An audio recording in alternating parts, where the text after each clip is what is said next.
Ayyee jaalatamtoota fi kabajamtoota hordoftoota uummatnaan hunda keessaniifuu assalaamu alaikum warahmatullahi wabarakaatuh jecha ijoollee amma na bira argitan kana footoo jaraa maxxanseen ture.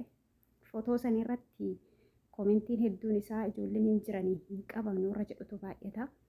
Warra san keessaa nama tokko bilbilee dubbiseen jira. Namni sunis amman tana irribaaf gargar ba'anii malee ijoolleen nu bira jirti. Si dubbisiisuu danda'anaan jedhe. Irri guddaan nuti ka barbaannu miskiin hin dararamidha obboleeyyan kiyya.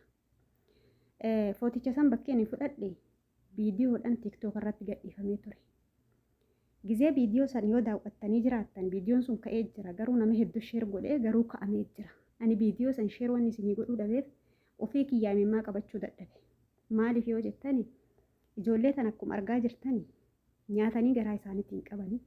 Uffatanii dirrarraan qabanii ijoollee reef kan usseene ijoollee nyaannuu isaaniif haarawaati ijoollee uffannuu isaaniif haarawaati yoo dhugaa dubbanne waa'ee Arsii keessaan quban qaban waa'ee Harargee irraan beekan ijoollee reef kana ol galaa jiran jechuudha.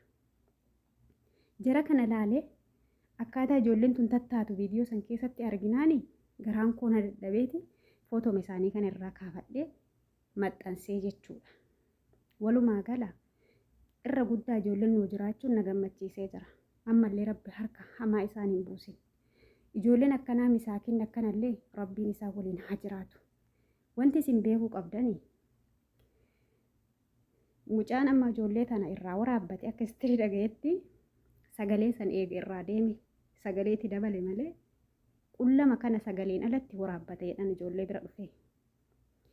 Namni waan akkanaa kana waan dalaganiif fooloo baay'ifachuu laayikii baay'ifachuu yaa ilma rabbii fi namni abaaree jechuudha. Wallaahi namni miskiin akkanini kana qabdee darartu jechuu inshaalla homatti sin buutu abjuun kees galma siif hin gahu. Misaakiin akkanaa kana qabanii warri dararan ka nyaatee garaa isaatii hin qabne ka uffatee dirra isaatii hin qabne fooloo itti argatuuf beekamtii itti argatuuf miskiina dararte beekamtiin ati argattu kana beekamtiin addunyaa maasiif gooti. Akiras eeggata ganaa itti deemaa jirta jahannamatti inshaallah. Garuu wanti kun akka nurraa dhaabbatu godhaa. Ijoolleen kun baganuuf jiraatanii asuma gababa warroonni waa'een ijoollee kanaa garaa isin nyaatee aartanii boottanii rifattan na jalaan rifatinaa ijoolleen hin jirti jedhanii hin qabamne hojii eeggataa jirti naan jedhee mucaa Jimmaa tokko dubbisee jira naanaasa'ee jira. Ijoolleen nu jiraachuudha kan nu barbaannu. Ijoolleen immoo dhalataa Harargeeti jedhanii. Ijoolleen dhalataa Harargeeti jedhanii. Dhalataa Harargees tahee dhalataa Arsillee tahee miskiin akka dararamu hin barbaanuuti.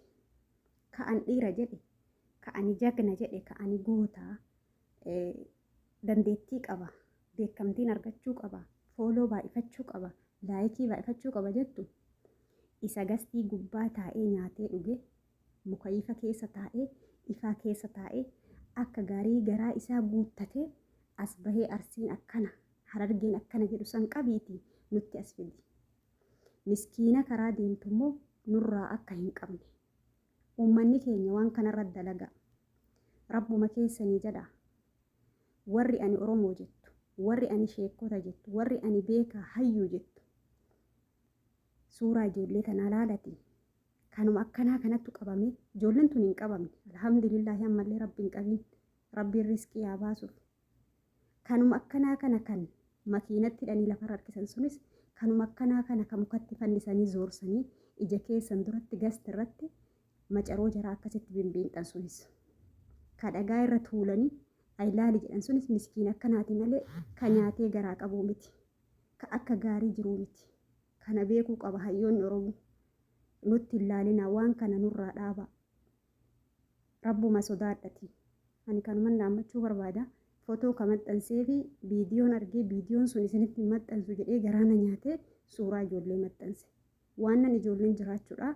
Akkasiin naa hubaadhaa hordoftoota fi dhageeffattoonni tiyya hedduu sin jaaladha hedduu sin kabajaa dhiifama waan balleessee yoo jiraate jechuu barbaadeeti.